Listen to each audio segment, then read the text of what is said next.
Bonjour à tous, le pape accueilli avec ferveur en Espagne, un évêque assassiné au Mozambique et des dizaines de milliers de chrétiens dans les rues pour la marche pour Jésus. C'est aujourd'hui dans SIC, la sélection de l'info catholique. Le pape Léon XIV vit un début de voyage triomphal en Espagne marqué par une mobilisation exceptionnelle. Arrivé samedi à Madrid pour encourager les catholiques à renouveler leur fidélité à l'évangile, il a participé dans la soirée à une grande veillée en présence de près de 600 000 jeunes. Dimanche pour la fête du Saint-Sacrement, Léon XIV a célébré la plus grande messe de son pontificat. 1,5 million de personnes étaient présentes à Madrid pour la procession eucharistique. Au cours du week-end, Léon XIV a aussi rencontré des religieux augustins ainsi que des représentants du monde de la culture, du sport et de l'économie, plaidant pour un dialogue centré sur la dignité humaine et s'interrogeant sur l'avenir de l'Europe sans son héritage spirituel. Ce lundi, lors d'une intervention historique devant le Parlement espagnol, il a appelé à un renouveau moral de la politique, défendu la dignité de toute vie humaine, la famille, la liberté religieuse et une réponse plus humaine aux défis migratoires. Entre la rencontre avec les évêques du pays et celle avec la communauté catholique de Madrid en fin de journée, le pape a rencontré pendant près d'1 heure à l'Annonciature 6 personnes victimes de violences sexuelles commises par des membres du clergé et de l'Église en Espagne. Mardi, Léon XIV se rendra à Barcelone pour célébrer la messe à la basilique de la Sagrada Familia. Son voyage s'achèvera ensuite aux îles Canaries avec une attention particulière portée à la situation des migrants. Tous ces rendez-vous et les flashs quotidiens sont à retrouver sur KTO et ktotv.com. Au Mozambique, Monseigneur Ossorio Sitora Afonso, évêque de Quelimane, a été retrouvé mort samedi matin à son domicile épiscopal, tué par balle. Connu sous le nom de Don Ossorio, le prélat de 54 ans, également administrateur apostolique de l'archidiocèse de Beira depuis avril, avait notamment travaillé pour le dicaster pour l'évangélisation.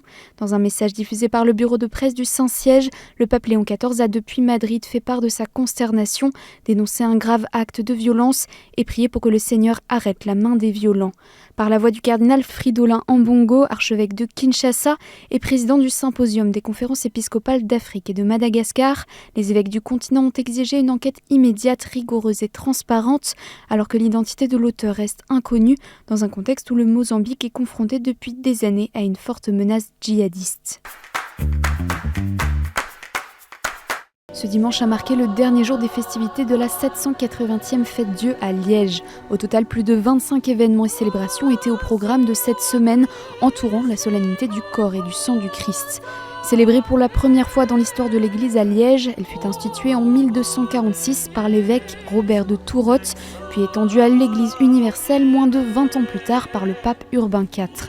Elle fut notamment marquée cette année par la présence du cardinal Fernando Filoni, grand maître de l'ordre équestre du Saint-Sépulcre de Jérusalem, mais aussi du nonce apostolique Monseigneur Franco Coppola et de l'évêque de l'éparchie gréco-catholique ukrainienne Saint-Volodymyr le Grand de Paris. Le point d'orgue jeudi pour la fête du Saint-Sacrement qui a rassemblé 1 millier de personnes pour la procession dans les rues de Liège. En Lituanie, Vilnius accueille depuis dimanche et jusqu'à vendredi le 6e congrès apostolique mondial sur la divine miséricorde, co-organisé par le dicaster pour l'évangélisation et placé sous le thème « Construire la cité de la miséricorde ».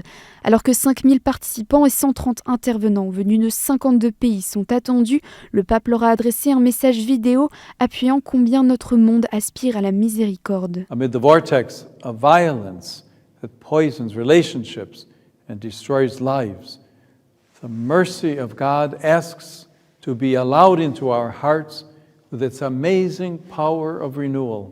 Léon XIV a également salué le patriarche œcuménique de Constantinople, Bartholomé Ier, présent à la rencontre. Déclarée ville de la miséricorde par Saint Jean-Paul II, Vilnius est le berceau de cette dévotion, alors que le tableau original avec l'inscription « Jésus, j'ai confiance en toi » se trouve au sanctuaire de la miséricorde divine dans la vieille ville. Ils étaient plusieurs dizaines de milliers de chrétiens à défiler ce samedi 6 juin dans les rues de Paris, Nantes, Brest ou Lille. Après une première édition dans quelques villes, le 31 mai, ce week-end s'est déroulée la Marche pour Jésus 2026. Lancée en 1991 en France, elle rassemble évangéliques, protestants ou catholiques au slogan de « Jésus t'aime » pour témoigner de leur foi.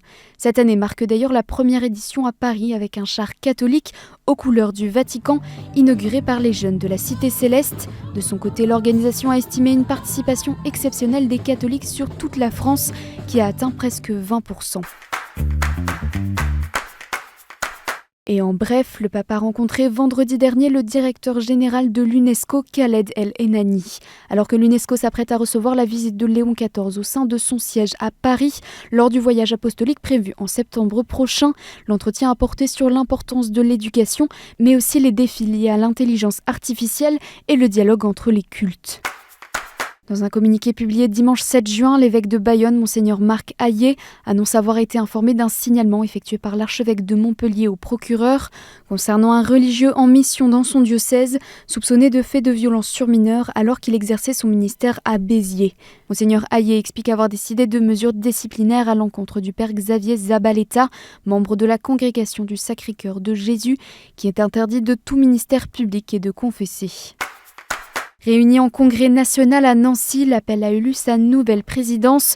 C'est Virginie Durin qui prend la tête de l'association et à ses côtés Séverine Bonneville comme vice-présidente. Succédant respectivement à Hélène Lobigna et à Paul Vittard, leur mandat débutera à partir du 1er août prochain.